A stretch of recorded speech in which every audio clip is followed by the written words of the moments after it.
La llamada de emergencia llegó a las 6:47 de la tarde de un martes en Luxor, Egipto. La voz al otro lado era la de una mujer británica, hablando un árabe roto por la histeria. Gritaba sobre sangre, sobre una pared, sobre algo que repetía una y otra vez que era imposible. El operador intentaba entenderla hasta que 3 palabras atravesaron el pánico con absoluta claridad. Mujer estadounidense, muerta crucificada.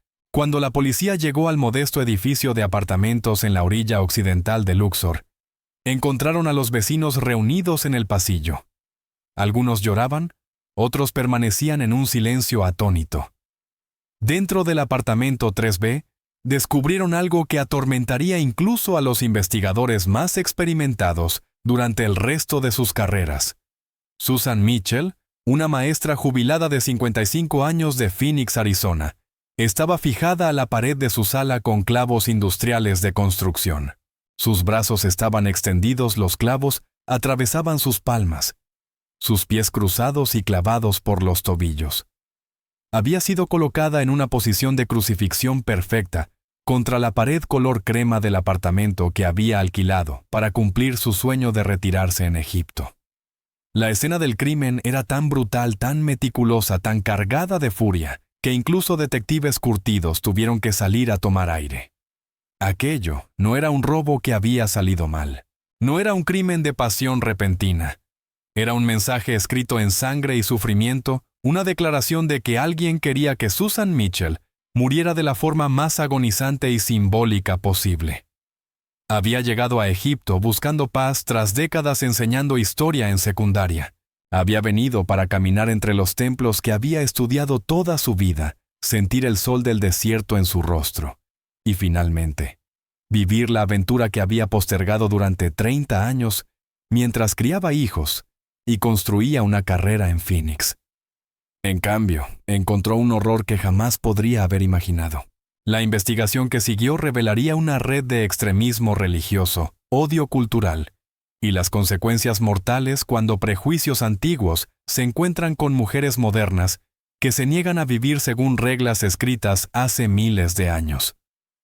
Esta es la historia de cómo el paraíso se convirtió en pesadilla, cómo los vecinos se transformaron en asesinos, y cómo el simple sueño de una mujer de retirarse se convirtió en una advertencia que cambiaría leyes y salvaría vidas en todo Egipto. Susan Mitchell nunca imaginó que su carrera como profesora de historia terminaría con ella convirtiéndose en historia. Nacida en Tucson, Arizona, en 1968, Susan creció en una familia trabajadora donde los libros eran tesoros y la educación era el camino hacia algo mejor. Su padre trabajaba en construcción, su madre limpiaba casas, y Susan pasó su infancia en la biblioteca pública de Tucson, leyendo todo lo que encontraba sobre civilizaciones antiguas. Tenía 8 años cuando una exposición itinerante llegó a Arizona, mostrando artefactos del antiguo Egipto.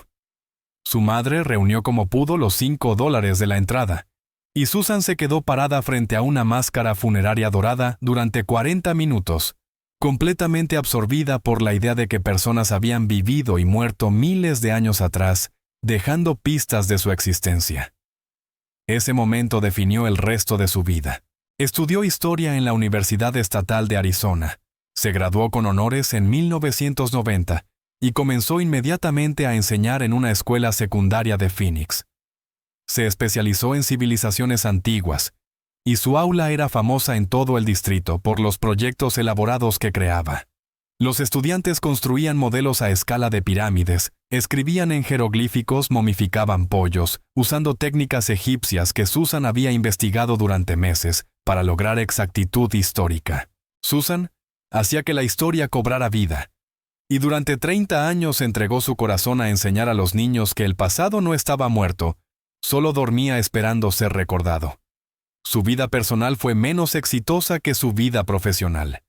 Se casó con Thomas Weber en 1992, un hombre de negocios que parecía estable y solidario durante el noviazgo.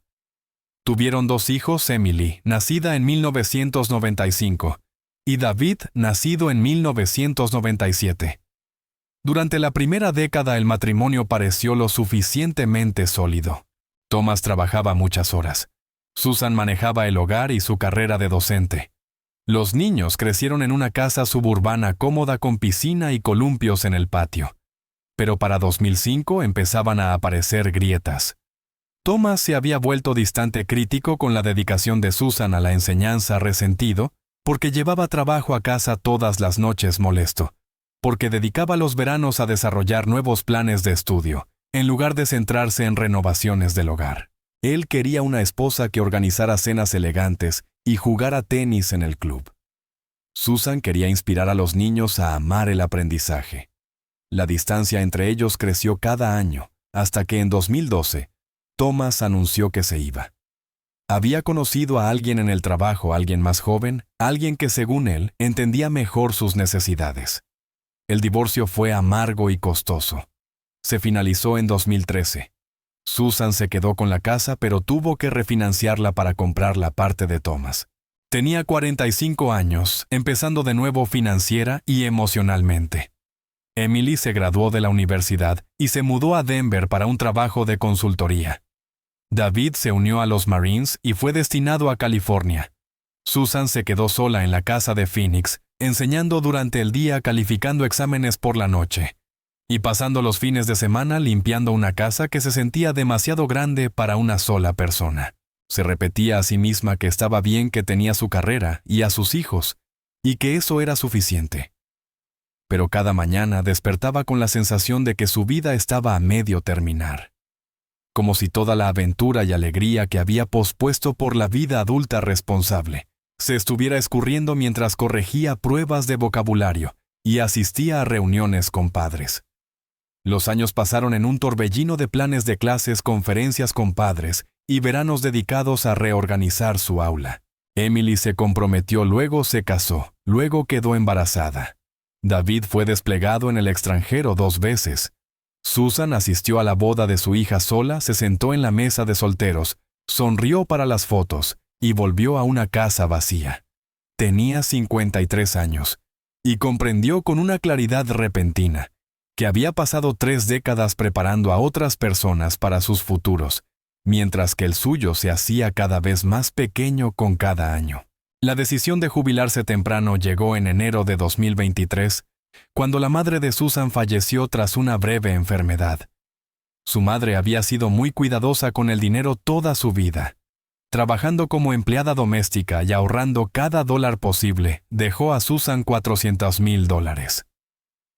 Susan se sentó en la oficina del abogado mirando los documentos de la herencia y tomó una decisión que incluso a ella misma la sorprendió. Se iba a jubilar de inmediato, vender la casa de Phoenix y mudarse a Egipto. Sus hijos pensaron que había perdido la cabeza. Emily voló desde Denver para lo que llamó una conversación seria. Se reunieron en el restaurante italiano favorito de Susan. «Mamá, no puedes mudarte sola a Egipto», dijo Emily, intentando sonar razonable. «No hablas árabe. Nunca has vivido en el extranjero. No conoces a nadie allí. ¿Qué pasa si te sucede algo?» Susan esperaba esta reacción. «Cariño, he pasado toda mi vida siendo cuidadosa. Me casé con el hombre adecuado, compré la casa adecuada en el vecindario. Adecuado, enseñé en la misma escuela durante 3 décadas. ¿Y qué conseguí? Divorciarme, vivir sola, ver cómo mi vida se va acabando día tras día. Quiero despertar y ver el río Nilo. Quiero caminar por el templo de Karnak al amanecer. Quiero vivir, no solo existir». Emily no estaba convencida.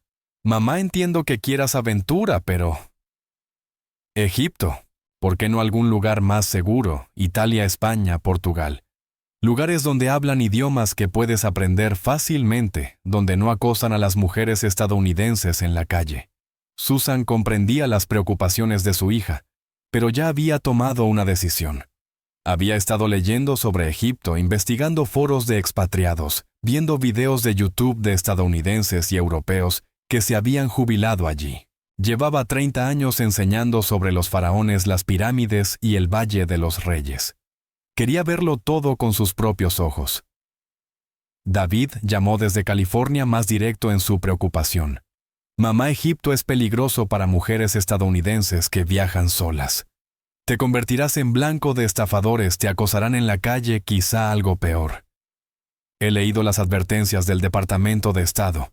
¿Has visto realmente las estadísticas de crimen? Susan había leído las advertencias. También había leído cientos de blogs de mujeres estadounidenses y europeas viviendo vidas perfectamente seguras y plenas en el Cairo, Alejandría, Luxor y Asuán. Sí había riesgos, sí habría ajustes culturales, pero también había recompensas que hacían que esos riesgos valieran la pena. Vendió la casa de Phoenix en marzo de 2023 por $380,000. Combinada con la herencia de su madre, tenía casi $800,000. Guardó la mitad en inversiones seguras en Estados Unidos, dinero para emergencias, y para dejar eventualmente a Emily y David.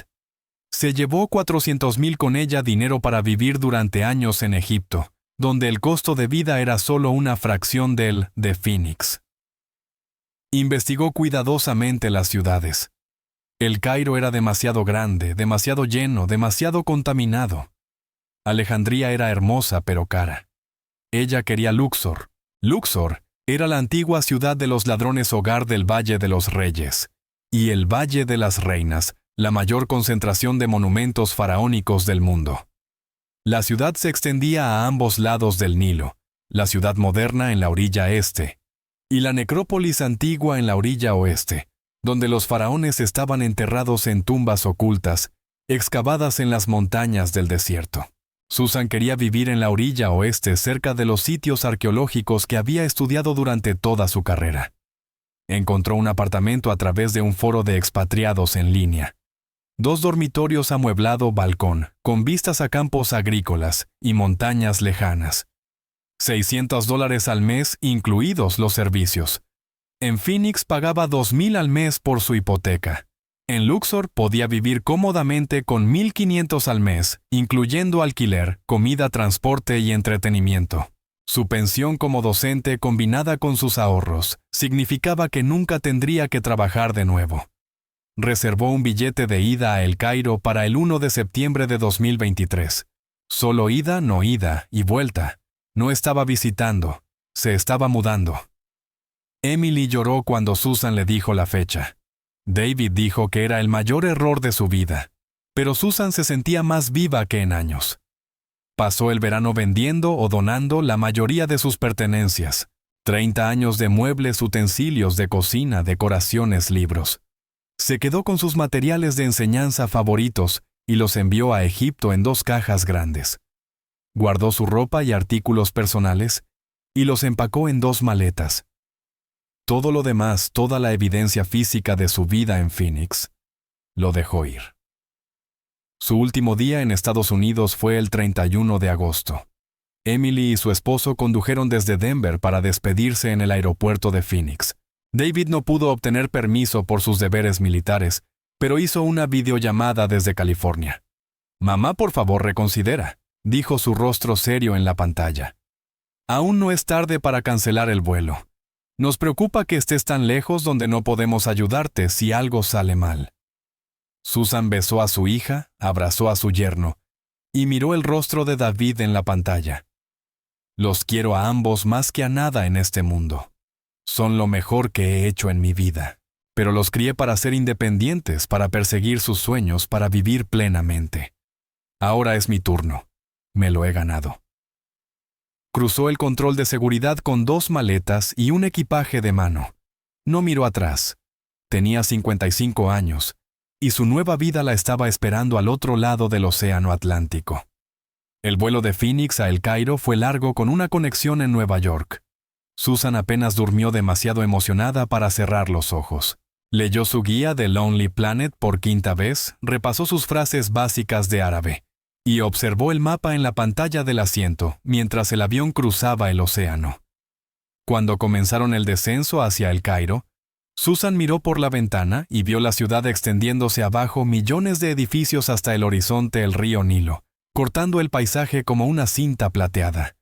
Sintió lágrimas en los ojos. Después de 30 años enseñando sobre este lugar, por fin estaba allí. El aeropuerto internacional de El Cairo era un caos. Multitudes de personas, anuncios en árabe, olor a humo de cigarrillo y café fuerte, hombres gritando a los pasajeros para llevarlos a taxis. Susan sujetó sus bolsas y siguió las señales hacia control de pasaportes. El oficial miró su pasaporte estadounidense, miró su cara, estampó el visado y la dejó pasar sin decir palabra.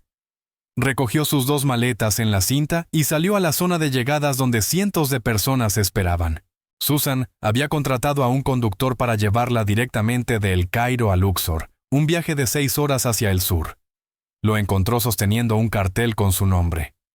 Era un egipcio de mediana edad, que hablaba poco inglés, pero parecía lo suficientemente amable. El viaje por Egipto fue todo lo que Susan había imaginado. Pueblos y granjas, extensiones de desierto vacío el Nilo, apareciendo y desapareciendo mientras la carretera serpenteaba. Miró el país pasar por su ventana todavía incapaz de creer que realmente estaba allí realmente haciendo esto.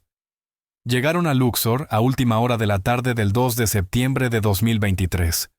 La ciudad era más pequeña que El Cairo, más tranquila, con una energía diferente. El conductor la llevó a través del Nilo en un ferry hacia la orilla occidental, y luego condujo por calles estrechas, hasta su nuevo edificio de apartamentos. Era una construcción de concreto de 3 pisos sencilla pero limpia, pintada de un amarillo descolorido. Susan pagó al conductor, le dio una propina generosa y se quedó de pie en la calle con sus 2 maletas mirando el edificio que sería su hogar. Margaret Foster la estaba esperando en el vestíbulo. Margaret tenía 62 años, el cabello corto y gris y una sonrisa cálida. Llevaba pantalones amplios de algodón y una camisa de manga larga vestida para el calor de septiembre. Abrazó a Susan como si fueran viejas amigas, no 2 personas que se conocían por primera vez. «Bienvenida a Luxor», dijo. «¿Cómo fue el viaje?» «Largo», respondió Susan. «Pero estoy aquí. No puedo creer que realmente estoy aquí». Margaret ayudó a Susan a subir las 2 maletas por las escaleras hasta el apartamento 3B. El propietario, Kid Hassan, esperaba para entregarle las llaves. Era un hombre de unos 40 años bien vestido que hablaba buen inglés. «Bienvenida, señorita Susan», dijo. «Espero que sea muy feliz aquí. Este es un edificio tranquilo. Buenos vecinos, muy seguro». Le mostró cómo funcionaba todo: el calentador de agua, el aire acondicionado, la cocina de gas. Le dio su número de teléfono por si surgía algún problema.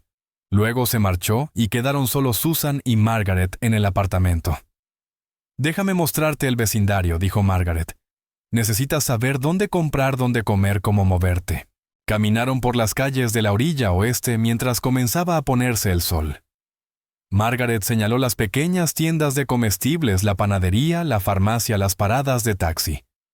Presentó a Susan a los comerciantes, quienes recordarían su rostro. Le explicó cómo regatear, cómo evitar que la cobraran de más por ser extranjera, qué calles eran seguras para caminar sola, y cuáles era mejor evitar después del anochecer. Susan estaba abrumada por tanta información. Pero Margaret fue paciente. «No te preocupes», dijo. «Aprenderás rápido y estoy a una llamada de distancia si necesitas algo». Cenaron en un pequeño restaurante cerca del apartamento de Susan. Comida egipcia sencilla, pollo a la parrilla, arroz y ensalada. Margaret habló de su propia experiencia mudándose a Luxor 5 años antes, los desafíos y las recompensas. «Los primeros meses son los más difíciles», dijo. «Todo es nuevo, todo es distinto. Pero un día despiertas y te das cuenta de que estás en casa». Esa primera noche en su nuevo apartamento, Susan se acostó escuchando sonidos desconocidos. Perros ladrando a lo lejos, la llamada a la oración, desde una mezquita cercana, voces de vecinos hablando en árabe. Pensó en Emily y David en Estados Unidos, probablemente preocupados, probablemente revisando sus teléfonos para ver si había escrito que había llegado bien. Les envió un mensaje a ambos. «Estoy aquí. Estoy bien. Los quiero». Luego apagó el teléfono y se durmió en su nuevo hogar egipcio. Las primeras semanas fueron exactamente como Margaret había predicho, abrumadoras y maravillosas al mismo tiempo. Susan se despertaba temprano cada mañana desorientada, unos segundos antes de recordar dónde estaba. Preparaba café en su pequeña cocina de gas y se sentaba en su balcón a ver salir el sol sobre los campos agrícolas. A lo lejos podía ver las montañas donde se escondía el Valle de los Reyes, el lugar de entierro de los faraones, sobre los que había enseñado durante 30 años. Apenas podía creer que esa era ahora su vista. No durante 2 semanas de vacaciones, sino por tanto tiempo como quisiera quedarse. Rápidamente cayó en una rutina. Caminatas matutinas al mercado local para comprar pan fresco y verduras. Tardes visitando templos y tumbas. Noches cocinando comidas simples en su apartamento o reuniéndose con Margaret en alguno de los pequeños restaurantes que les gustaban a ambas. Susan llevaba un cuaderno a todas partes. Anotaba palabras y frases en árabe. Dibujaba jeroglíficos que veía en las paredes de los templos. Registraba sus impresiones de la vida diaria en Luxor. Los vecinos de su edificio eran en su mayoría familias egipcias. El apartamento junto al de Susan estaba ocupado por la familia Ahmad. Mahmoud Ahmad tenía 47 años. Era un obrero de la construcción de contextura robusta y rostro serio. Su esposa Fátima tenía 43 años y solía verse con ropa conservadora y el cabello cubierto. Tenían 3 hijos, un hijo de 16 años, una hija de 14 y un niño de 10. En la primera semana, Fátima llevó a Susan un plato de comida, platos tradicionales egipcios, como regalo de bienvenida. Susan se sintió conmovida por el gesto e intentó agradecérselo con su árabe limitado. Fátima sonrió, pero no se quedó mucho tiempo, y Susan tuvo la impresión de que le daba vergüenza hablar en inglés. Mahmoud era menos cordial. Cuando Susan lo encontraba en el pasillo, él asentía con cortesía, pero nunca sonreía. Nunca iniciaba conversación.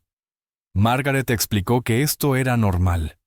Los hombres egipcios tradicionales generalmente no socializan con mujeres extranjeras, especialmente mujeres que viven solas.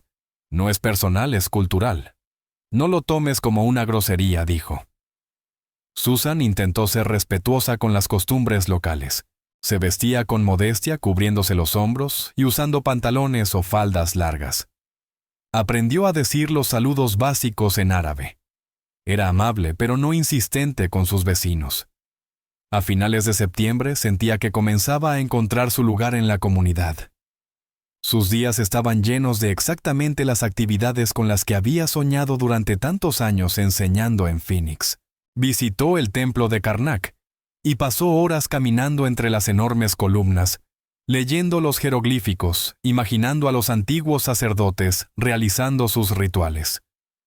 Tomó un taxi al Valle de los Reyes y entró en las tumbas de Tutankamón y Ramsés, viendo en persona las pinturas y relieves que antes solo mostraba a sus estudiantes en fotografías. Contrató a un guía local llamado Karim Farouk para llevarla a sitios menos conocidos, templos pequeños y tumbas que raramente visitaban los turistas. Karim tenía 34 años, divorciado y con un hijo, y trabajaba a tiempo parcial como guía y taxista para mantener a su familia. Era conocedor de la historia egipcia, hablaba un inglés aceptable, y parecía realmente apasionado por compartir el patrimonio de su país con los visitantes. Susan lo contrataba varias veces por semana para mostrarle sitios arqueológicos. Él siempre era profesional, siempre puntual, y con las semanas desarrollaron una relación de trabajo cómoda, que empezaba a sentirse como amistad. En octubre, Susan empezó un blog llamado La Aventura Egipcia de Susan. Publicaba fotos de templos y tumbas, escribía sobre su vida diaria en Luxor, compartía recetas de comida egipcia que estaba aprendiendo a cocinar. Emily y David podían seguir el blog y ver que su madre estaba sana y feliz. Los antiguos colegas de Susan en Phoenix también seguían el blog viviendo sus aventuras a través de ella. La sección de comentarios se llenó de apoyo y envidia. «Estás viviendo el sueño», escribió una colega. «Ojalá tuviera tu valentía». Para noviembre, Susan se sentía completamente en casa. Sabía qué comerciantes daban buenos precios y cuáles intentaban cobrar de más a los extranjeros. Sabía qué calles tenían los mejores puestos de comida. Conocía los horarios de los ferries que cruzaban el Nilo. Había aprendido suficiente árabe para tener conversaciones básicas sobre la vida diaria. Tenía su rutina, sus lugares favoritos, su pequeño círculo de amigos en la comunidad de expatriados. Hacía videollamadas con Emily y David todos los domingos, y les aseguraba que estaba feliz y segura. En diciembre, el clima se volvió más fresco y Luxor se volvió aún más agradable. Susan celebró la Navidad con Margaret y algunos otros expatriados británicos y alemanes que vivían en la orilla oeste. Cenaron juntos, intercambiaron pequeños regalos y cantaron villancicos en inglés. Susan sintió un momento de nostalgia pensando en Emily y David, celebrando sin ella, pero se recordó a sí misma que esta era la vida que había elegido. Este era su momento. El 12 de enero de 2024, Susan escribió su última entrada en el blog. El título era 6 meses en el paraíso. Escribió sobre lo rápido que había pasado el tiempo, cuánto había aprendido, y lo agradecida que estaba por haber tenido el valor de mudarse. Nunca he sido más feliz, escribió. Me despierto cada mañana emocionada por el día que viene. He pasado 30 años preparándome para esto y valió la pena la espera. Egipto es todo lo que soñé que sería. Lo que Susan no escribió en su blog eran algunas preocupaciones que habían ido creciendo en las últimas semanas. Se las mencionó a Margaret durante una de sus cenas, pero las minimizó sin querer parecer paranoica o desagradecida por la vida que había construido en Luxor. Las preocupaciones eran cosas pequeñas, fáciles de racionalizar por separado, pero que empezaban a formar un patrón que ponía a Susan nerviosa. Había empezado a sentirse observada. Cuando caminaba al mercado a veces tenía la sensación de que alguien la seguía. Giraba rápidamente y veía una figura al borde de su visión, pero para cuando enfocaba ya había desaparecido o se había dado vuelta. Se decía a sí misma que era solo la atención normal que recibían las mujeres extranjeras en Egipto. Nada inusual, nada amenazante. También estaba el hombre que seguía apareciendo en los templos que Susan visitaba. Lo vio por primera vez a finales de diciembre, en el templo de Karnak. Estaba de pie junto a una de las columnas mirándola a ella en lugar de mirar los grabados antiguos. Cuando Susan hizo contacto visual, él sonrió de una manera que la hizo sentir incómoda.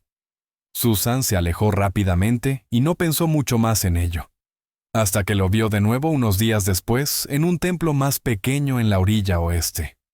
El mismo hombre, la misma sonrisa inquietante.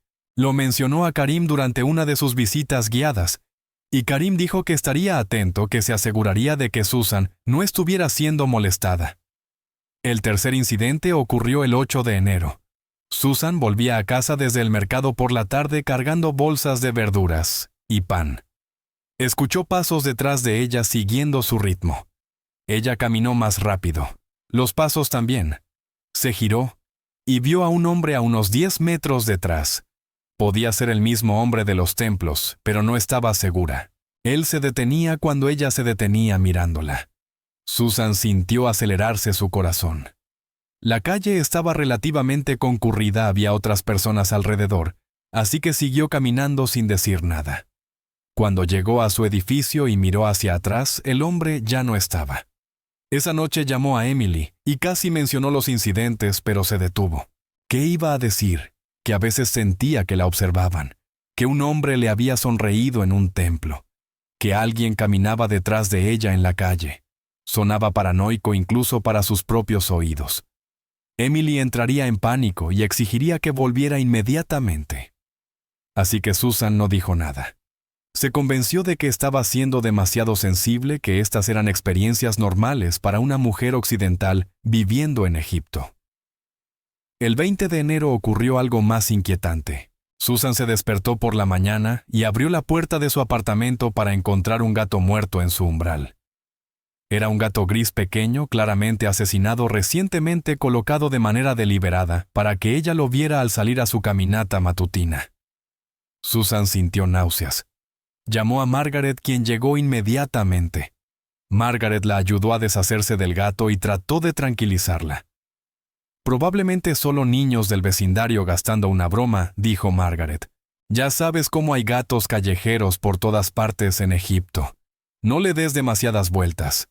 Pero Susan no podía quitarse la sensación de que no era una broma. Alguien había puesto ese gato muerto allí para que ella lo encontrara. Alguien quería asustarla. Tomó una foto del gato con su teléfono antes de deshacerse de él. Algún instinto le decía que debía documentar lo que estaba pasando, aunque no sabía por qué ni qué haría con las fotos. El 24 de enero, hubo un enfrentamiento en el pasillo de su edificio. Susan había invitado a Karim a su apartamento para hablar sobre un tour más largo que estaban planeando a Asuán. Era última hora de la tarde y estaban de pie en el pasillo frente a su puerta revisando mapas y horarios. Karim estaba cerca de Susan señalando algo en el mapa que ella sostenía. Fue entonces cuando Mahmoud Ahmad subió las escaleras y los vio. Mahmoud se detuvo y los observó, su rostro oscurecido por la ira. Dijo algo en árabe que Susan no entendió, pero su tono era lo suficientemente claro.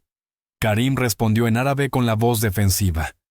Mahmoud caminó hacia ellos, aún hablando en árabe, su voz cada vez más alta. Susan sintió miedo, aunque no sabía lo que se estaba diciendo. Karim se volvió hacia ella y dijo en voz baja: «Creo que es mejor que me vaya. Hablaremos del viaje otro día». Cuando Karim se fue, Mahmoud se volvió hacia Susan. Su inglés era limitado pero comprensible. «Esto no es bueno», dijo señalando las escaleras por donde había bajado Karim. «Usted es mujer sola. Hombres vienen a su apartamento, la gente habla. Esto no es bueno para el edificio, no es bueno para las familias aquí». Susan trató de explicar que Karim solo era su guía, que estaban planeando un tour, que no estaba pasando nada inapropiado, pero Mahmoud negó con la cabeza. «No es bueno», repitió. «Usted debe tener cuidado cómo vive aquí. Esto es Egipto, no América. Reglas diferentes». Luego entró a su apartamento y cerró la puerta con firmeza. Susan se quedó en el pasillo temblando levemente. Entró a su propio apartamento y cerró la puerta con llave. Se sentó en su sofá durante mucho tiempo pensando, estaba haciendo algo mal. Su presencia en este edificio estaba causando problemas a sus vecinos. O Mahmoud simplemente era un hombre conservador que desaprobaba que una mujer viviera de manera independiente. Llamó a Margaret de nuevo y le explicó lo ocurrido. Margaret suspiró. «Desafortunadamente, esto es algo que las mujeres extranjeras solteras afrontan aquí. Algunos hombres tradicionales piensan que cualquier mujer que vive sola es inmoral, especialmente si recibe visitas masculinas. Es su problema, no el tuyo. No has hecho nada malo. Pero quizás deberías ser un poco más cuidadosa con las apariencias. Reúnete con Karim en cafeterías en vez de en tu apartamento. Ese tipo de cosas». Esa noche, Susan comenzó un documento privado en su computadora. Lo tituló por si acaso. No sabía exactamente por qué lo estaba creando, ni qué pensaba hacer con él, pero algún instinto le dijo que debía empezar a llevar un registro de todo lo que le estaba causando inquietud. Escribió fechas y descripciones de cada incidente: el hombre del templo, los pasos detrás de ella, el gato muerto, el enfrentamiento con Mahmoud. Incluyó la foto del gato. El 26 de enero. Susan fue al mercado como siempre por la tarde alrededor de las 4:00. Compró verduras, pan, queso y algo de fruta. Varios comerciantes que la conocían intercambiaron saludos en una mezcla de árabe e inglés. Caminó de regreso a casa despacio, disfrutando del clima más fresco de enero. No notó que nadie la siguiera. Llegó a su edificio alrededor de las 5:15, subió las 2 escaleras y abrió la puerta de su apartamento. Esa noche preparó una cena sencilla y comió sola mientras leía un libro sobre arqueología egipcia. A las 8:30, Susan envió un mensaje de texto a Emily. «Acabo de terminar de cenar. Voy a ver un documental y acostarme temprano. Te quiero». Emily respondió de inmediato: «Yo también te quiero, mamá. Hablamos el domingo». Susan encendió su computadora portátil. Comenzó a ver un documental sobre nuevos descubrimientos en el Valle de los Reyes y se acomodó en el sofá con una taza de té. No escuchó los golpes en la puerta al principio, porque el volumen del documental estaba alto. Luego escuchó de nuevo, más insistente. Pausó el documental y preguntó: «¿Quién es?» «¿Una voz?», respondió en árabe. No la reconoció ni entendió lo que decía. Susan se acercó a la puerta y miró por la mirilla. Era Mahmoud Ahmad. Estaba de pie en el pasillo y había otro hombre con él. Susan dudó. Eran después de las 9 de la noche, tarde para una visita social. ¿Qué quieren?, preguntó a través de la puerta. Necesitamos hablar con usted, dijo Mahmoud en inglés. Importante para el edificio. Susan pensó en no abrir, pero Mahmoud era su vecino, y si había algún problema con el edificio, una fuga de agua o un fallo eléctrico, tenía que saberlo. Desbloqueó la puerta y la abrió con la cadena puesta. Sí, dijo. Mahmoud empujó la puerta con fuerza, rompiendo la cadena. Era vieja y débil, y cedió fácilmente. Susan retrocedió mientras Mahmoud y el otro hombre entraban a su apartamento. Antes de que pudiera gritar, el otro hombre la agarró y le cubrió la boca con la mano.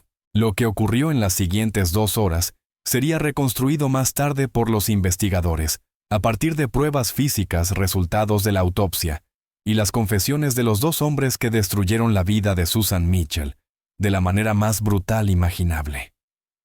Susan luchó. Las pruebas eran claras en ese punto. Tenía heridas defensivas en las manos por tratar de protegerse. Tenía moretones en los brazos por forcejear contra sus agresores. Tenía uñas arrancadas por arañar a los hombres que la sujetaban.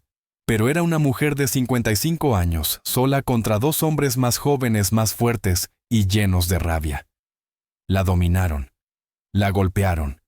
Y luego, en un acto de violencia tan calculado y simbólico, que incluso sorprendió a detectives de homicidios experimentados, la crucificaron. Usaron clavos industriales de construcción que Mahmoud había traído de su trabajo. Golpearon los clavos a través de las palmas de Susan, fijando sus manos a la pared de la sala. Cruzaron sus pies y clavaron otro a través de los tobillos. Retrocedieron para observar lo que habían hecho. Susan seguía viva en ese momento, sangrando, en estado de shock, incapaz de gritar porque sus pulmones colapsaban por la posición de su cuerpo. Murió lentamente durante la siguiente hora, o más, crucificada contra la pared de su propia sala como una grotesca parodia de una imagen religiosa. Los 2 hombres se quedaron hasta asegurarse de que estaba muerta. Luego limpiaron las herramientas que habían usado, borraron huellas y abandonaron el apartamento. Cerraron la puerta detrás de ellos. Desde afuera el apartamento parecía normal. Puerta cerrada. Ninguna señal visible de violencia desde el pasillo. Pasarían más de 24 horas antes de que alguien descubriera lo que le había ocurrido a Susan Mitchell. Margaret Foster comenzó a preocuparse el martes por la tarde, cuando Susan no apareció a su reunión habitual de café. Se encontraban todos los martes a las 10:00 de la mañana, en un pequeño café cerca del apartamento de Margaret. Era una cita fija, algo que hacían cada semana desde hacía meses. Susan nunca había faltado sin llamar antes para explicar la razón. A las 10:15, Margaret envió un mensaje de texto. ¿Estás bien? No hubo respuesta. Intentó llamar a las 10:30. La llamada fue al buzón de voz. Esperó hasta las 11:00 pensando que quizás Susan había dormido de más o se había olvidado. Llamó de nuevo. Aún sin respuesta. Para el mediodía, Margaret ya estaba preocupada. Envió otro mensaje. Susan, estoy empezando a preocuparme. Por favor, dime que estás bien. La tarde pasó sin respuesta alguna. Margaret llamó 2 veces más, ambas veces directo al buzón. Pensó en ir al apartamento de Susan, pero dudó. Tal vez Susan estaba enferma y durmiendo. Tal vez su teléfono se había apagado. Quizá había una explicación sencilla. Pero para las 6:00 de la tarde, la preocupación de Margaret se había convertido en auténtico miedo. Susan habría contestado si hubiera podido. Algo estaba mal. Margaret vivía a 15 minutos a pie del edificio de Susan. Tomó su bolso y sus llaves, y caminó rápido por las calles mientras el sol se ponía. Llegó al edificio y subió las 2 escaleras. Golpeó la puerta del apartamento 3B. «Susan, ¿estás ahí? Soy Margaret». No hubo respuesta. Golpeó más fuerte. «Susan, por favor, contesta si estás ahí.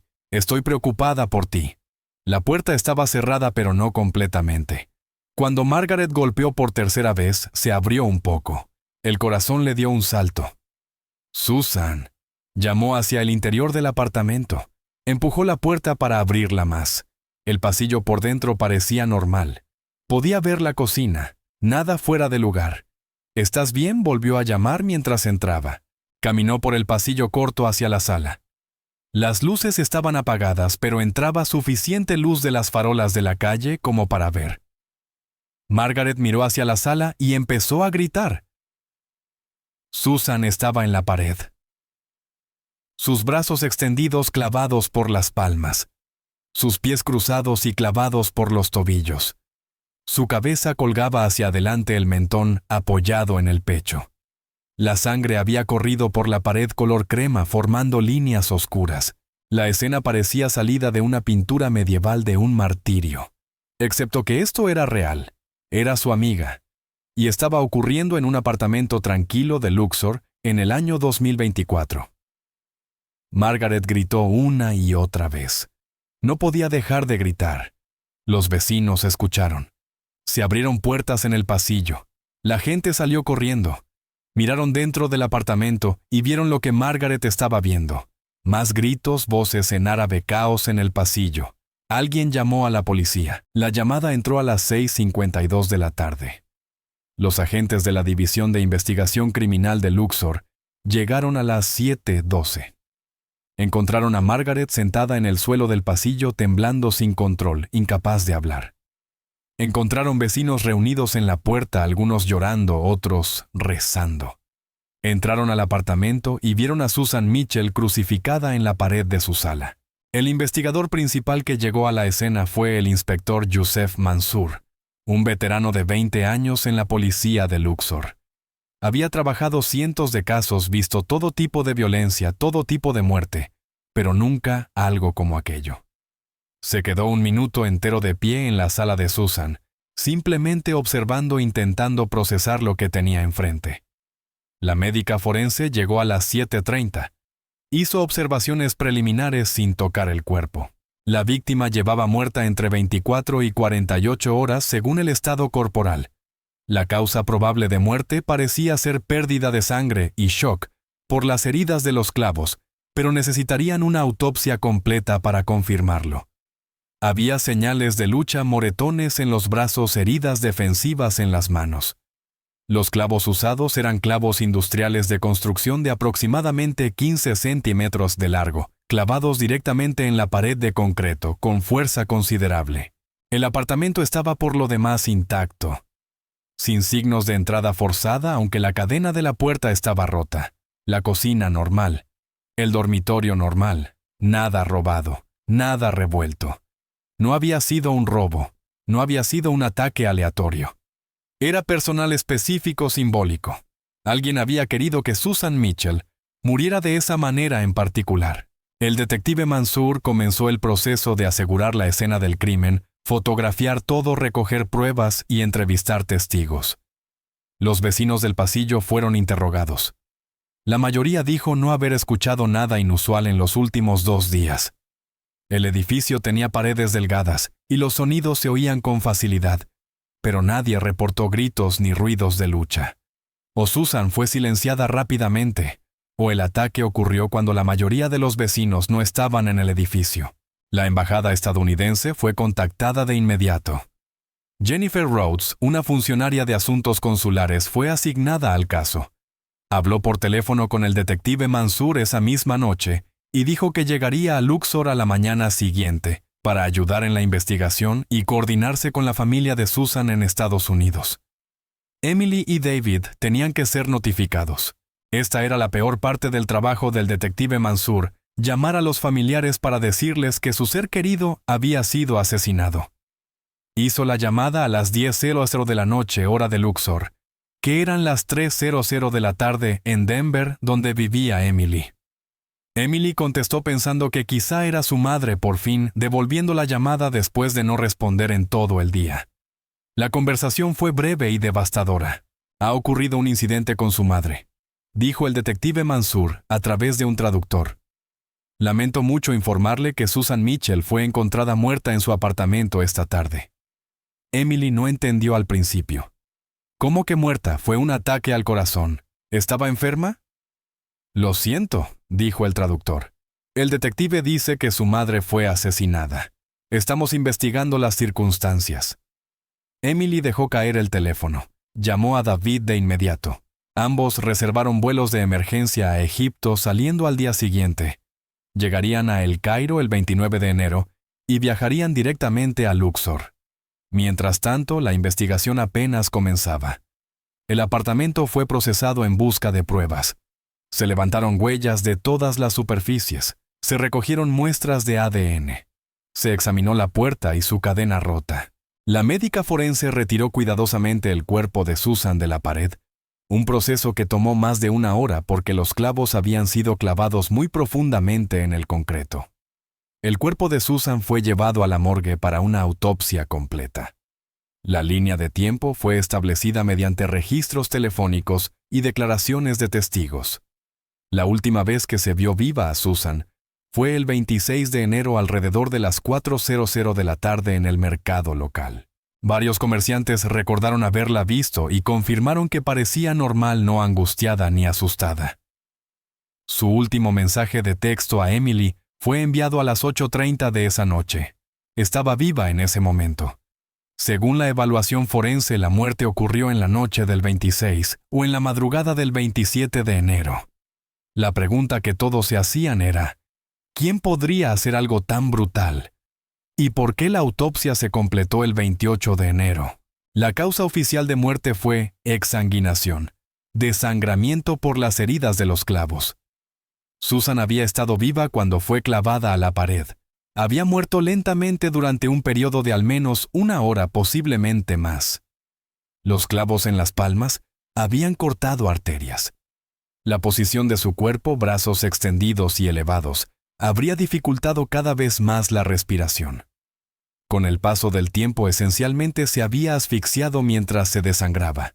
Había hallazgos adicionales que describían los últimos momentos de Susan. Moretones en los brazos consistentes con haber sido sujetada por la fuerza. Heridas defensivas en las manos, uñas arrancadas al intentar defenderse. Moretones en el rostro por golpes recibidos. Toxicología limpia sin alcohol ni drogas. Susan había estado completamente consciente durante su asesinato. El simbolismo religioso de la crucifixión era obvio para todos. Pero, ¿qué significaba? Era un asesinato motivado por religión, un mensaje para otras mujeres occidentales en Egipto, una venganza personal contra Susan. El detective Mansour tenía teorías pero necesitaba pruebas. Comenzaron las entrevistas. Margaret Foster fue interrogada extensamente. Contó a los investigadores sobre la vida de Susan en Luxor, sus rutinas, sus amigos, las preocupaciones que Susan había mencionado en las últimas semanas sobre sentirse vigilada. Margaret proporcionó la contraseña del blog y las cuentas de correo de Susan para que los investigadores buscaran amenazas o comunicaciones sospechosas. Ella les dio los nombres de las personas que Susan conocía en Luxor, tanto expatriados como egipcios. El nombre más importante fue Karim Farouk, el guía y taxista que había pasado una cantidad significativa de tiempo con Susan en los últimos meses.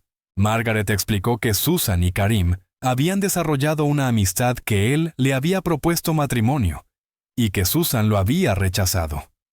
También contó a los investigadores sobre la confrontación entre Karim Susan y Mahmoud Ahmad en el pasillo el 24 de enero.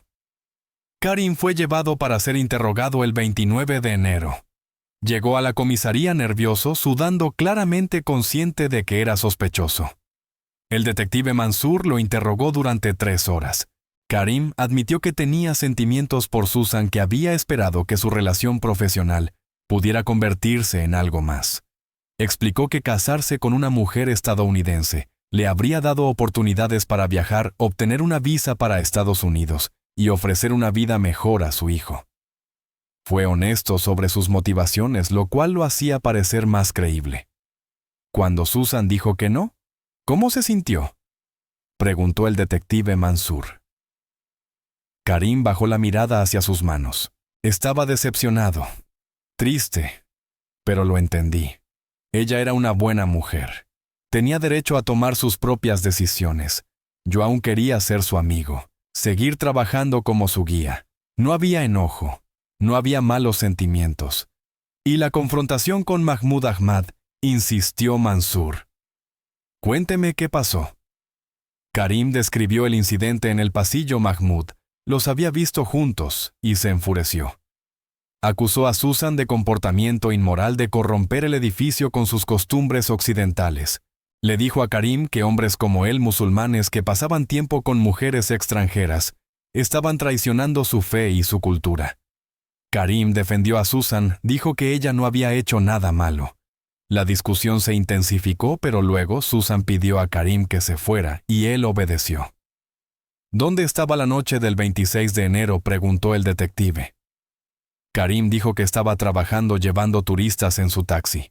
Proporcionó el nombre de su despachador en la compañía de taxis. El detective Mansur envió agentes a verificar la coartada. La compañía confirmó que Karim había estado trabajando esa noche con registros de carreras entre las 7 y las 11 de la noche. Pero había vacíos en la línea de tiempo, periodos de 30 a 40 minutos entre carreras donde no se podía verificar su ubicación. Karim siguió siendo una persona de interés, pero el instinto del detective Mansur le decía que él no era el asesino. Karim tenía un posible motivo: rechazo romántico, pero su comportamiento no encajaba. Parecía genuinamente devastado por la muerte de Susan, no tratando de ocultar culpa, sino expresando un dolor real por alguien a quien apreciaba. La investigación comenzó a dirigirse hacia otros lados. Los vecinos, específicamente la familia Ahmad. Mahmud Ahmad había sido abiertamente hostil hacia Susan en los días previos a su muerte. La había confrontado en el pasillo, le había dicho que su comportamiento era inmoral, que debía tener más cuidado con cómo vivía. Otros vecinos confirmaron que Mahmud era un conservador religioso que asistía a una mezquita conocida por sus interpretaciones rígidas del Islam. Había presentado varias quejas al propietario Khaled Hassan, exigiendo la expulsión de Susan. Mahmud, su esposa Fátima y sus 3 hijos fueron interrogados el 30 de enero. Mahmud se presentó como un hombre respetuoso y cumplidor de la ley, que simplemente había estado preocupado por mantener estándares morales adecuados en su edificio. Sí admitió que había hablado con Susan sobre su comportamiento. Sí se había molestado al verla sola con un hombre, pero esto, según él, era una preocupación normal para un hombre musulmán que intentaba proteger a su familia. No había amenazado a Susan. No le había hecho daño. ¿Dónde estuvo usted la noche del 26 de enero?, preguntó el detective Mansur. Estaba en casa con mi familia, respondió Mahmud con calma. Cenamos juntos, vimos televisión, nos acostamos alrededor de las 10 rondo. Mi esposa y mis hijos pueden confirmarlo. Fátima fue entrevistada por separado. Corroboró la historia de su esposo. Habían estado en casa toda la noche, toda la familia junta. Admitió que no aprobaba el estilo de vida de Susan, la manera en que se vestía, la manera en que recibía visitas masculinas, pero insistió en que ni ella ni su esposo habían hecho nada malo. Los niños también fueron entrevistados por separado. El hijo de 16 años repitió la historia de sus padres casi palabra por palabra. La hija de 14 años hizo lo mismo. Pero el niño de 10 años, nervioso y claramente incómodo, dijo algo diferente. Dijo que recordaba haber escuchado voces fuertes provenientes del apartamento de Susan la noche del 26 de enero. Creía que fue alrededor de las 9:00 de la noche. Se lo dijo a su madre, pero ella le dijo que lo ignorara, que no era asunto suyo. Esto contradecía las declaraciones iniciales de los padres, quienes habían dicho que no escucharon nada inusual esa noche. El detective Mansur presionó a Fátima por esta discrepancia. ¿Por qué dijo que no escuchó nada si su hijo le dijo que escuchó discusiones? Fátima se puso a la defensiva. No fue nada, solo voces. Oímos voces a través de las paredes todo el tiempo. El edificio está mal construido.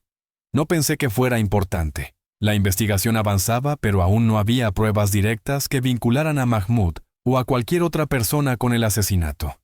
Se solicitaron los registros telefónicos. El teléfono de Mahmud mostraba conexión al repetidor que cubría su edificio durante toda la noche del 26. Esto coincidía con su afirmación de que estaba en casa. Pero el detective Mansur tenía 20 años de experiencia leyendo personas, y algo en el comportamiento de Mahmud le molestaba. El hombre estaba demasiado tranquilo, demasiado controlado, demasiado preparado con respuestas. La mayoría de las personas inocentes en una investigación de homicidio mostraban nerviosismo o alguna reacción emocional a la brutalidad del crimen. Mahmoud no mostró nada. Y entonces, el 31 de enero llegó el gran avance. El equipo forense digital terminó de procesar la laptop de Susan. Recuperaron su historial de navegación, documentos, correos. Oculto en su carpeta de documentos, encontraron un archivo protegido con contraseña titulado Just in Case, por si acaso. El equipo logró descifrar la contraseña y encontró el documento privado de seguridad de Susan. El archivo contenía entradas fechadas desde principios de enero hasta el 25 de enero, el día antes de su asesinato. Susan había documentado todo lo que la había hecho sentir incómoda. 3 de enero, un hombre la siguió desde el mercado. 8 de enero, una nota amenazante fue deslizada bajo su puerta en árabe. Susan había tomado una foto y la incluyó en el documento. La nota decía: "Las mujeres extranjeras traen corrupción". 15 de enero, alguien intentó abrir su puerta a las 2:00 de la madrugada. Susan gritó y la persona se fue, pero ella tuvo miedo de abrir la puerta para ver quién era. 20 de enero, el gato muerto en su umbral. Incluyó la foto. 24 de enero, la confrontación con Mahmoud en el pasillo. Susan escribió un relato detallado incluyendo su frase: "Debe ser más cuidadosa con cómo vive aquí". El documento también contenía fotos. Susan había fotografiado en secreto a una figura merodeando cerca de su edificio en varias ocasiones. La figura siempre estaba demasiado lejos o era demasiado borrosa para identificarla con claridad, pero la complexión y la ropa eran consistentes con Mahmoud Ahmad. Esta era la evidencia que Mansour necesitaba. Susan había sido acechada y amenazada sistemáticamente en las semanas previas a su asesinato, y Mahmoud Ahmad era el principal sospechoso en esos incidentes. La nota amenazante sobre mujeres extranjeras trayendo corrupción reflejaba exactamente el lenguaje que Mahmoud había usado al confrontarla. Margaret fue interrogada nuevamente y aportó información crucial. Dijo a los investigadores que Susan había planeado mudarse del edificio. Había encontrado un nuevo apartamento en la orilla este y planeaba avisar al propietario a principios de febrero. No se lo había contado a nadie en el edificio porque quería tener todo arreglado primero. La implicación era clara. Susan estaba intentando alejarse de la situación con Mahmoud, pero había esperado demasiado. El detective Mansour obtuvo los registros de Khaled Hassan, el propietario. Hassan confirmó que Mahmoud había presentado quejas sobre Susan repetidamente, a veces varias veces por semana. Mahmoud exigía que Hassan la desalojara alegando que ella violaba normas culturales y traía vergüenza al edificio. Hassan se negó diciendo que Susan no había violado el contrato de alquiler y que no tenía motivos para echarla. Esto había enfurecido a Mahmoud. El imán de la mezquita de Mahmoud fue interrogado. Confirmó que Mahmoud asistía regularmente y que tenía puntos de vista muy tradicionales. El imán describió a Mahmoud como alguien que tomaba su fe muy en serio, quizá demasiado en serio. A veces, expresaba preocupaciones sobre la influencia corruptora de turistas y expatriados occidentales en la sociedad egipcia. El imán había intentado moderar estas ideas para fomentar la tolerancia y la comprensión, pero Mahmoud estaba firme en sus creencias. La evidencia se acumulaba, pero seguía siendo circunstancial. Necesitaban algo más concreto que vinculara directamente a Mahmoud con el asesinato. Fue entonces cuando el detective Mansour decidió registrar el lugar de trabajo de Mahmoud. Como obrero de construcción, Mahmoud tenía acceso a equipo industrial y materiales. Si los clavos usados en el asesinato de Susan podían rastrearse hasta su sitio de trabajo, sería una prueba sólida. El 2 de febrero se ejecutó una orden de registro en la compañía donde Mahmoud trabajaba. En la sala de suministros, los investigadores encontraron cajas de clavos industriales. Los clavos fueron enviados al laboratorio forense para compararlos con los extraídos del cuerpo de Susan y de la pared. El análisis dio resultado positivo. Los clavos eran de la misma marca, del mismo tamaño, del mismo lote de fabricación. provenían de la misma caja. Esto no probaba que Mahmud los hubiera tomado. Muchos trabajadores tenían acceso a la sala de suministros, pero combinado con todo lo demás, era otra pieza de evidencia apuntando en su dirección. El detective Mansur decidió que era momento de aumentar la presión. Pero antes de poder hacer arrestos, surgió otra prueba. Durante la investigación, la policía estuvo revisando grabaciones de cámaras de seguridad de tiendas y edificios cercanos al apartamento de Susan. La mayoría de la orilla oeste tenía cobertura muy limitada, pero una pequeña tienda frente al edificio de Susan tenía una cámara apuntando a la calle. El dueño proporcionó las grabaciones del 26 de enero. La grabación era borrosa y el ángulo no ideal, pero mostraba a Susan entrando a su edificio alrededor de las 5:15 de la tarde, exactamente como habían dicho los testigos. Más tarde esa noche, alrededor de las 8:45, dos figuras se acercaron al edificio. Aparecieron en cámara solo por unos segundos antes de entrar al edificio, pero uno de ellos era claramente Mahmud Ahmad. La segunda figura era más difícil de identificar, pero parecía ser otro hombre de edad y complexión similar. Esa fue la evidencia que lo cambió todo. Mahmud había mentido sobre haber estado en casa toda la noche. Había estado en el edificio de Susan aproximadamente a la hora en que ella fue asesinada.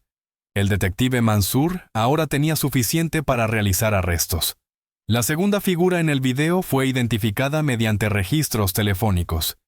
En los días previos al asesinato de Susan Mahmud, había hecho varias llamadas a su cuñado Hassan Abdelaziz. Hassan tenía 38 años, estaba desempleado. Tenía antecedentes de violencia doméstica y una condena previa por agresión. Asistía a la misma mezquita que Mahmud y compartía puntos de vista extremistas similares. El 4 de febrero se realizaron arrestos coordinados. Mahmud Ahmad fue detenido en su apartamento a las 6:00 de la mañana. Hassan Abdelaziz fue arrestado en su casa al otro lado de la ciudad 15 minutos después. Ambos fueron llevados a la comisaría y colocados en salas de interrogatorio separadas. El detective Mansur interrogó primero a Mahmud. La grabación de ese interrogatorio sería utilizada más tarde como evidencia en el juicio. Mahmud negó todo inicialmente. Insistió en que había estado en casa toda la noche, que la grabación de seguridad debía estar equivocada, que no tenía razón para hacerle daño a Susan.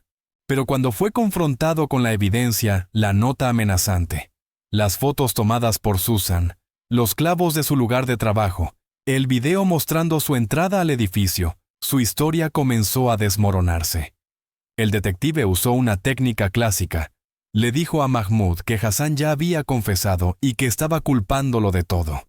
No era cierto, todavía, pero tuvo el efecto deseado. Mahmud se agitó, se puso a la defensiva. Eso no es verdad, dijo. Hassan solo hizo lo que yo le dije que hiciera. El plan fue mío, no de él. La confesión había comenzado. Durante las siguientes 4 horas, Mahmud contó toda la historia. Había estado observando a Susan durante semanas, cada vez más molesto por su presencia en el edificio. Las mujeres extranjeras como ella eran una corrupción, dijo. Venían a Egipto y se comportaban como querían, sin respeto por la cultura local ni por los valores islámicos. Vestían de forma inapropiada. Invitaban a hombres a sus casas. Actuaban como si la sociedad egipcia tuviera que cambiar para adaptarse a ellas en lugar de lo contrario. Mahmud había presentado quejas al propietario alemán, a cualquiera que quisiera escucharlo. Pero nadie hizo nada. Susan siguió viviendo allí, siguió comportándose de formas que él consideraba ofensivas. Cuando la confrontó en el pasillo y ella desestimó sus preocupaciones. Cuando Karim la defendió, Mahmud decidió que se necesitaban medidas más fuertes. Llamó a su cuñado Hassan, alguien que compartía sus ideas, y no tendría miedo de actuar. Discutieron lo que debía hacerse. Susan tenía que irse de Egipto de una manera u otra. El plan inicial de Mahmud era solo asustarla, amenazarla directamente para que entendiera que no era bienvenida. Creía que si él y Hassan la confrontaban juntos, si le demostraban lo serios que eran, ella haría sus maletas y se iría. La noche del 26 de enero, Mahmud y Hassan Fueron al apartamento de Susan alrededor de las 9:00 de la noche. Mahmud sabía que Susan probablemente abriría la puerta si él llamaba porque era su vecino. Su esposa Fátima tenía una copia de la llave del apartamento de Susan, entregada años atrás por el propietario para emergencias. Mahmud había tomado la llave esa noche sin decirle a su esposa por qué. Llamaron a la puerta. Susan respondió abriéndola con la cadena aún puesta.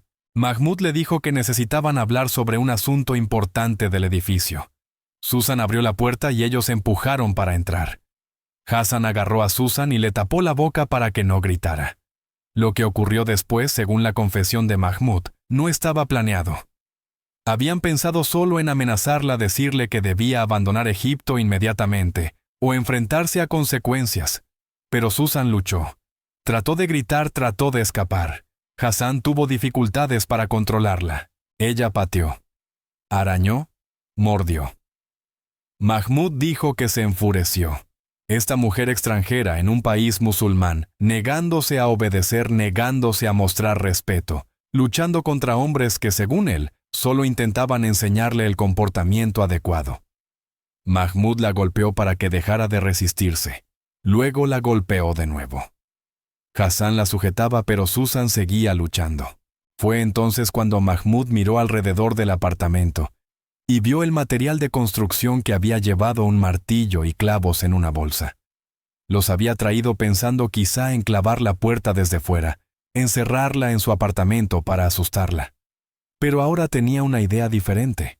La crucifixión fue idea de Mahmud, no de Hassan. Quería hacer de Susan un ejemplo, enviar un mensaje imposible de ignorar las mujeres extranjeras que venían a Egipto y se negaban a respetar los valores islámicos, enfrentarían un castigo. El simbolismo era deliberado. Los cristianos venían a Egipto creyendo que su religión y su cultura eran superiores. Mahmud quería mostrar lo que le ocurría a quien, según él, faltaba al respeto al Islam en un país musulmán. Hassan lo ayudó porque tenía miedo de negarse y porque compartía la creencia de que lo que estaban haciendo estaba justificado. Forzaron a Susan contra la pared. Ella seguía consciente, seguía luchando, suplicando que se detuvieran.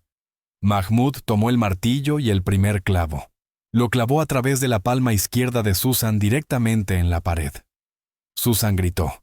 Hassan sostuvo su brazo derecho mientras Mahmud le clavaba la otra mano. Luego cruzaron sus pies y martillaron un clavo a través de sus tobillos. Todo el proceso tardó casi 2 horas. Tenían que asegurarse de que los clavos penetraran lo suficientemente profundo en la pared de concreto para soportar su peso. Tenían que posicionarla correctamente. Susan estuvo consciente durante la mayor parte del tormento, llorando, suplicando, rezando.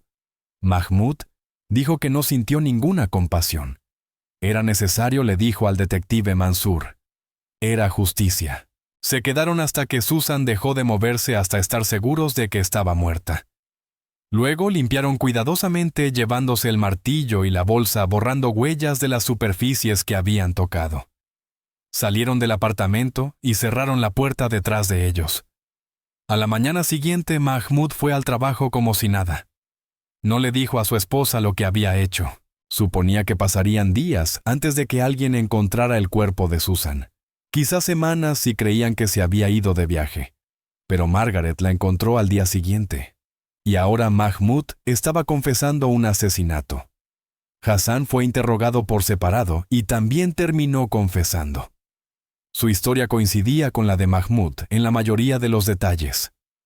Hassan afirmó que había intentado detener a Mahmud, que no había querido matar a Susan solo asustarla. Pero esto fue contradicho por la evidencia física. Sus huellas estaban en el martillo. Sus huellas de zapatos estaban en el apartamento. Participó activamente. Fátima Ahmad también fue arrestada y acusada. Ella sabía que algo iba a suceder esa noche. Mahmud le había pedido la llave del apartamento de Susan, y Fátima se la había dado. Había escuchado a su hijo menor decir que había oído voces fuertes en el apartamento de Susan, y le dijo que lo ignorara. Cuando Mahmud regresó tarde esa noche, él le confesó lo que había hecho. Fátima no dijo nada a la policía durante 4 días, mientras la investigación avanzaba. Mintió diciendo que su esposo había estado en casa toda la noche. Ayudó a encubrir el crimen. Los arrestos tuvieron repercusión internacional. Los medios estadounidenses cubrieron la historia de manera exhaustiva. Susan Mitchell, profesora jubilada de Phoenix, crucificada en su apartamento en Egipto por vecinos que creían que ella violaba los valores islámicos.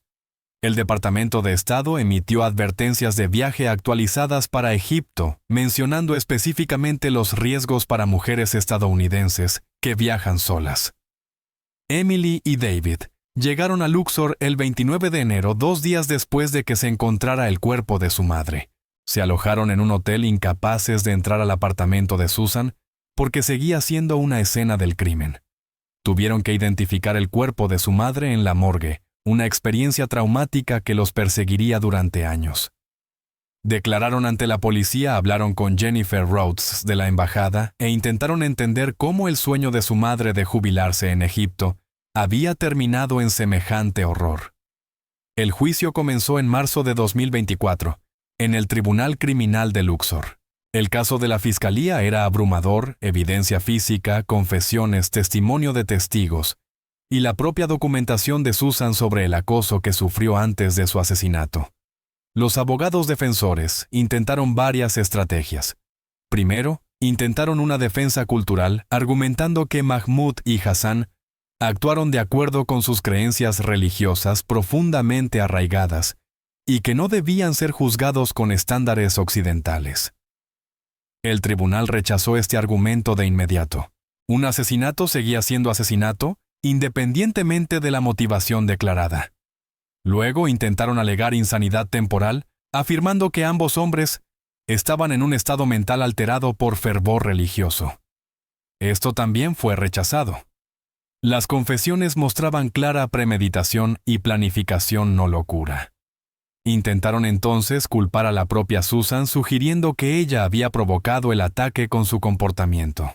El juez interrumpió esta línea de defensa con furia, afirmando que nada de lo que Susan hubiera hecho justificaba su asesinato. El juicio duró 6 semanas. Medios de todo el mundo lo cubrieron. Periodistas egipcios y estadounidenses llenaron la sala del tribunal cada día. Grupos feministas en Egipto usaron el caso para exigir mayores protecciones para todas las mujeres egipcias y extranjeras. Argumentaron que las ideas extremistas que llevaron al asesinato de Susan eran las mismas que oprimían a las mujeres egipcias, restringían su libertad y justificaban la violencia cuando se desviaban de roles tradicionales. Emily y David testificaron por videoconferencia desde Estados Unidos.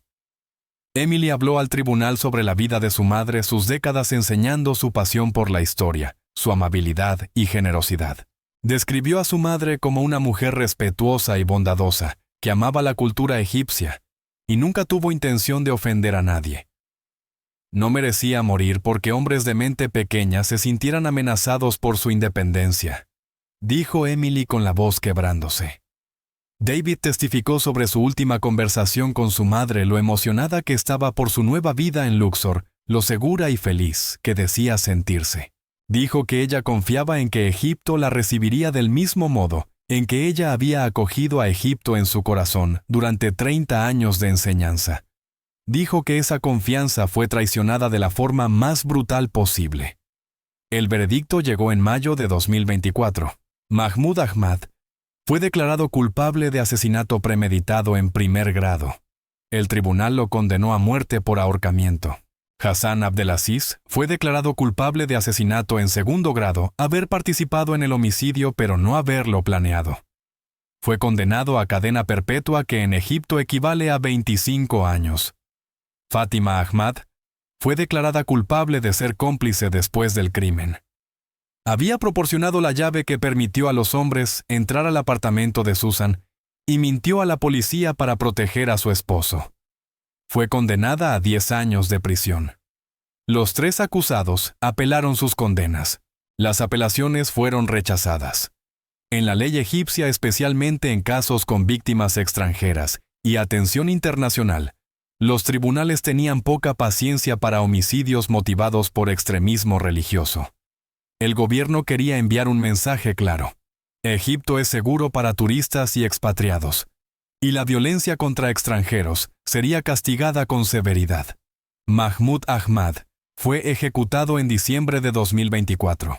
La ejecución se llevó a cabo por ahorcamiento en la prisión de El Cairo, a pesar de las apelaciones de organizaciones de derechos humanos de todo el mundo que se oponían a la pena de muerte. El gobierno egipcio procedió con la ejecución. Mahmoud no mostró ningún remordimiento por sus acciones. Incluso en su declaración final sostuvo que había estado defendiendo los valores islámicos contra la corrupción occidental. Para Emily y David, la justicia legal era importante, pero no podía sanar el trauma de perder a su madre de una manera tan violenta. Ellos establecieron la beca conmemorativa Susan Mitchell en la Universidad Estatal de Arizona para apoyar a mujeres que estudiaran arqueología e historia antigua. La beca garantiza que el nombre de Susan y su pasión por las civilizaciones antiguas serían recordados por algo positivo, no solo por la horrible forma en que murió. Margaret Foster creó una red de apoyo para mujeres expatriadas solteras que vivían en Egipto, especialmente en Luxor. La red proporcionaba información de seguridad, contactos de emergencia, revisiones periódicas y una comunidad donde las mujeres podían compartir preocupaciones sin ser juzgadas. Margaret también trabajó con la policía local para establecer mejores protocolos en la respuesta a denuncias de acoso por parte de mujeres extranjeras, garantizando que las señales de advertencia fueran tomadas en serio antes de que escalaran hacia la violencia. Cambios llegaron a Luxor tras el asesinato de Susan. La policía aumentó las patrullas en vecindarios con grandes poblaciones de expatriados. Los propietarios debían reportar cualquier amenaza o acoso contra inquilinos extranjeros. Se establecieron programas de concienciación comunitaria para abordar tensiones entre residentes conservadores y expatriados occidentales, intentando encontrar puntos en común y respeto mutuo sin justificar la violencia. Los grupos feministas egipcios usaron el caso de Susan para llamar la atención sobre problemas más amplios de violencia contra las mujeres. Señalaron que las ideas extremistas que llevaron al asesinato de Susan eran las mismas que justificaban los asesinatos por honor de mujeres egipcias, la violencia doméstica y las restricciones a la libertad y autonomía de las mujeres. Si la sociedad egipcia condenaba lo que le sucedió a Susan, argumentaron también debía condenar toda violencia contra las mujeres, basada en supuestos de proteger la moralidad o la religión. El caso atrajo atención hacia las experiencias de miles de mujeres occidentales que vivían o visitaban Egipto. Tras el asesinato de Susan, más mujeres comenzaron a reportar incidentes de acoso que antes habían callado. Algunas reportaron haber sido seguidas, haber recibido mensajes amenazantes o haber sido confrontadas por su ropa o comportamiento. Muchos de estos incidentes no habían sido denunciados porque las mujeres temían ser culpadas por no respetar la cultura local, o porque pensaban que no se haría nada. La respuesta de la embajada estadounidense incluyó servicios consulares mejorados para ciudadanos estadounidenses viviendo en Egipto. Se establecieron revisiones periódicas para todos los estadounidenses registrados, especialmente aquellos que vivían solos en ciudades pequeñas. La embajada proporcionó información de seguridad actualizada y protocolos más claros para reportar amenazas y acoso. El objetivo era evitar que otro estadounidense quedara vulnerado de la misma forma que Susan. Emily y David regresaron a Egipto una última vez en junio de 2025, más de un año después de la muerte de su madre. Vinieron a esparcir parte de las cenizas de Susan cerca del templo de Karnak, el sitio antiguo que su madre había amado más. Margaret Foster los acompañó. Se colocaron al amanecer entre las enormes columnas donde Susan había caminado tantas veces, imaginando a los antiguos sacerdotes que alguna vez realizaron sus rituales en ese mismo lugar. Emily habló entre lágrimas. Mamá vino aquí persiguiendo un sueño. Quería vivir rodeada de historia, experimentar finalmente las maravillas que enseñó durante 30 años. Merecía esa felicidad. Merecía estar a salvo. Esparcieron las cenizas y se despidieron. Los restos de Susan descansan ahora en la tierra que amó entre los templos y tumbas de los faraones a los que dedicó su vida de estudio. La conversación más amplia que despertó el asesinato de Susan continúa hasta hoy. Preguntas sobre cómo equilibrar el respeto por la cultura local con los derechos y la seguridad de las mujeres. Preguntas sobre el extremismo religioso y cómo reaccionan las sociedades cuando creencias profundamente arraigadas se usan para justificar la violencia. Preguntas sobre la responsabilidad de los gobiernos para proteger a visitantes y residentes extranjeros y la responsabilidad de esos visitantes de comprender los lugares en los que eligen vivir. Algunas personas argumentaron que Susan debería haber sido más cuidadosa, que debería haber entendido que su comportamiento sería visto como provocador por musulmanes conservadores, que debería haberse adaptado más a las normas locales. Otros argumentaron que nada de lo que hizo Susan justificaba su asesinato, que las mujeres deberían poder vivir de forma independiente en cualquier lugar del mundo, sin temor a ser asesinadas por ello. La verdad, como suele ocurrir, era complicada. Sí, la conciencia cultural y el respeto son importantes para cualquiera que viva en el extranjero. Pero ninguna falta de sensibilidad cultural justifica un asesinato. Susan Mitchell se vestía modestamente, intentaba aprender el idioma, era respetuosa con sus vecinos. No hizo nada que mereciera ni siquiera una palabra dura, mucho menos una sentencia de muerte llevada a cabo con martillo y clavos. La lección final de la historia de Susan es que el paraíso puede ocultar monstruos. Egipto es un país hermoso con una rica historia y cultura. Millones de turistas y expatriados lo visitan o viven allí con seguridad cada año. Pero como en cualquier lugar del mundo, hay personas peligrosas. Personas cuyo odio es más fuerte que su humanidad. Personas que creen que su religión o cultura les da derecho a controlar y castigar a otros, especialmente a mujeres que se atreven a vivir fuera de los roles estrechos asignados para ellas.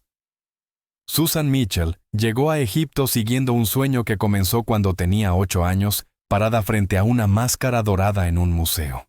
Pasó 30 años enseñando a niños las maravillas del antiguo Egipto.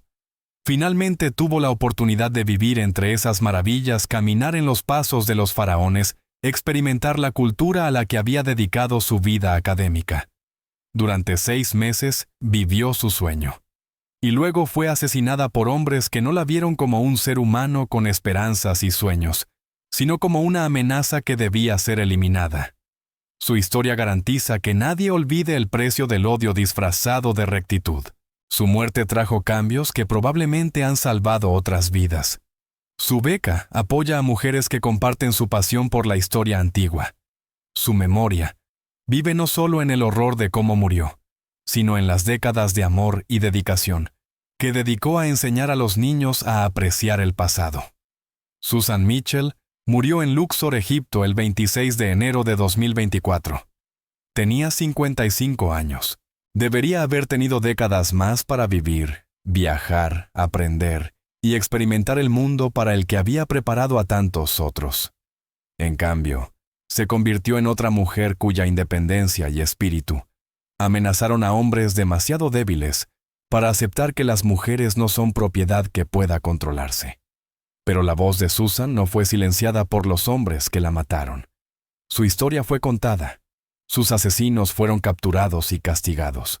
Y el mundo prestó atención, asegurando que otras mujeres tendrían advertencias, que Susan no tuvo protecciones que Susan no tuvo, y la justicia que ella merecía pero no recibió a tiempo. El paraíso puede ocultar monstruos. Susan Mitchell lo aprendió demasiado tarde, pero su historia garantiza que nadie lo olvide.